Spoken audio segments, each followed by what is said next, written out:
Following the loss of the AAA rating, is it now not time to step down the austerity and concentrate on growing the economy? Right. For Claire to say losing a measure of our credit rating, it's a measure that her party thought was very important. By her party's own reckoning, this is a disaster and this is a complete failure of the government's policy, surely.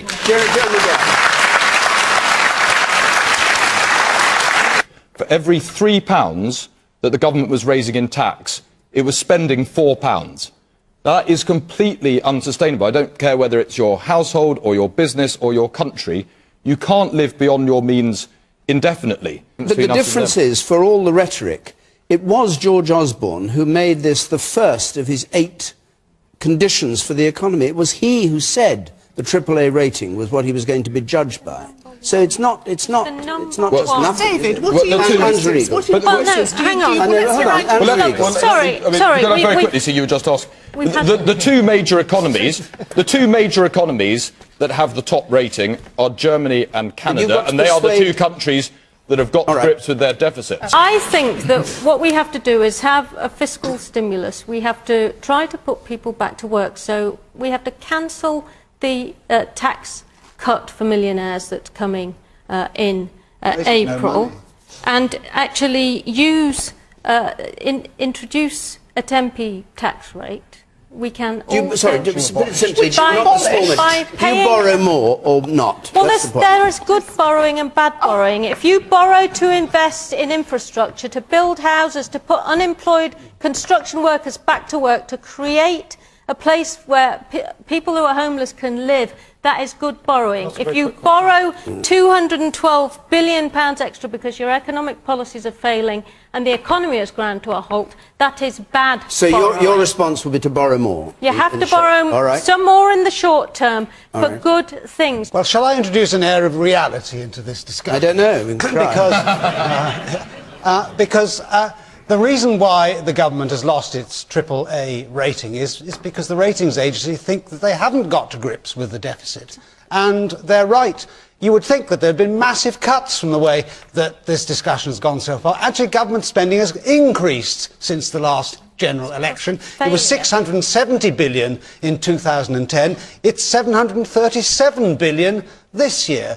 The deficit 3 years ago was 190 billion. This year the deficit will still be 130 billion pounds. These are colossal sums of money. We cannot go on burning money in this way. Hard decisions have to be taken. And Angela Eagle's policy is, of course, preposterous, that we have to borrow our way out of debt. That is not what I said. Which is exactly what is being said. I said that there are some good borrowing if we had a government that was, investment. if we had a Labour government committed to that policy, you wouldn't have a double A rating, you'd have a double Z rating from the ratings agencies.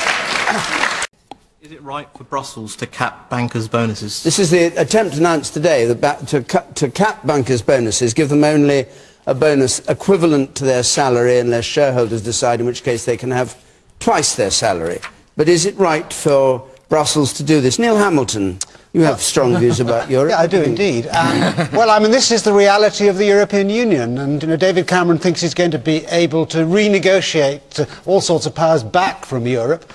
Here's an issue which goes to the very heart of the City of London's interests, which the government has concentrated very strongly on defending and got absolutely nowhere in the negotiations on this directive. It will, of course, not achieve its purpose, because the trouble with rules and laws of this kind is that people will always find a way around them. All right, we may be able to cap bankers' bonuses, but the likely consequence of this change will be that will push up their basic salaries, and that will make life much more difficult for the banks because their fixed costs are going to increase very significantly, and it's going to be much more difficult for them to get flexibility to iron out the impact of changes in the economic cycle upon them. They like paying by bonuses because that's a performance-related element of pay.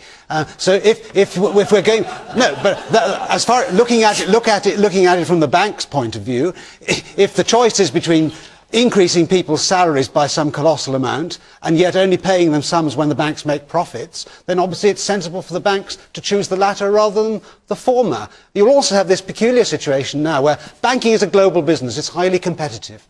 And so it's very footloose and fancy-free. With internet trading, these things can be done from anywhere in the world. You'll now have global banks with people doing exactly the same job in Tokyo, New York, Singapore, London, and people in London uniquely having their salaries capped. So where are these people going to go? Away from London. And that means we're all poorer.